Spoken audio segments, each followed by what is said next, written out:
Newsreel produced by Universal immediately after the assassination of President Kennedy is a good summation of what things looked like at that moment. A dark page in the annals of America has been written to the crack of an assassin's bullet. A nation mourns, the world grieves.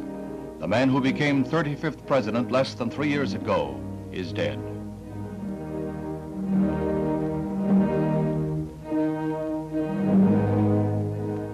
He led his country boldly through the treacherous shoals of Cold War crises. His firm commitments to support the cause of democracy throughout the world won him acclaim almost unprecedented in the history of the presidency.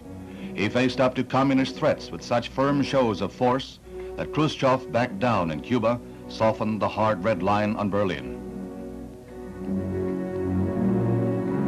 He brought to the White House the vigor of youth and a family that captivated the hearts of all. No possible shadow loomed over this last group picture of his family, John and Jacqueline, John and Caroline.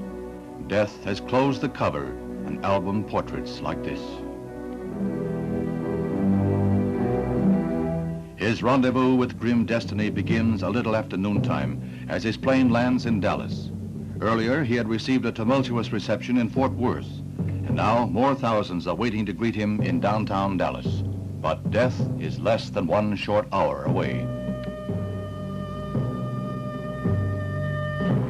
At 1:25, the motorcade moves into the downtown area. Death is 6 minutes away. In a warehouse, a sniper with a rifle poised waits. The cheers of the crowd almost muffle the 3 shots. The assassin's aim is deadly. The area is aswarm with police, rangers, and Secret Service men.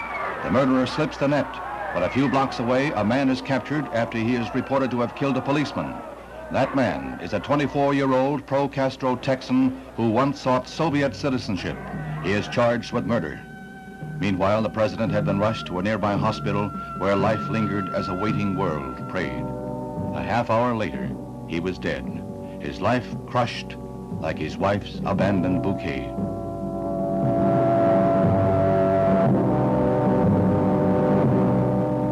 A shocked nation weeps.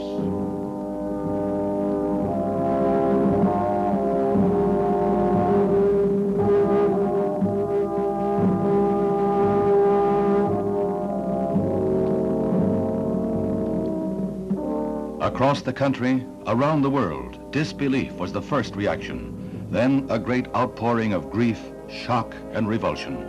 A proud banner is lowered. The empty White House is a symbol of this infamous mockery of American ideals of peace and freedom. Peoples of all faiths unite in prayer for the first Catholic to become president. The United Nations General Assembly joins in a minute of silent tribute to the man who fought so hard and valiantly for the ideals of this international body. The Iron Curtain was dissolved in the sincerity of their sorrow.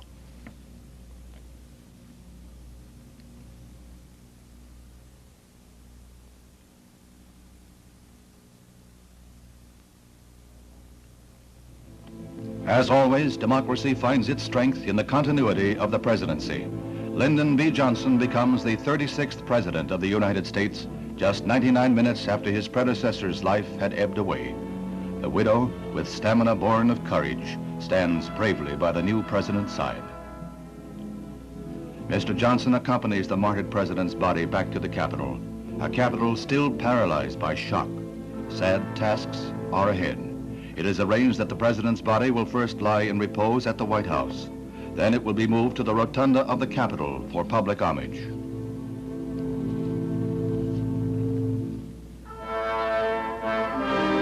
The president's body is met by a cordon of servicemen. They represent all the armed forces in honoring their commander-in-chief.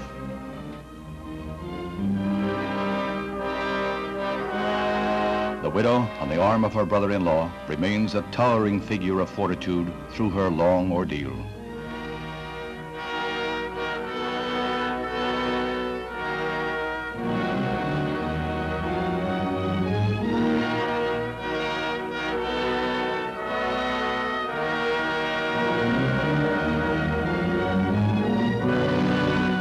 Steadfast in death as in life, she accompanies her beloved on his lonely ride.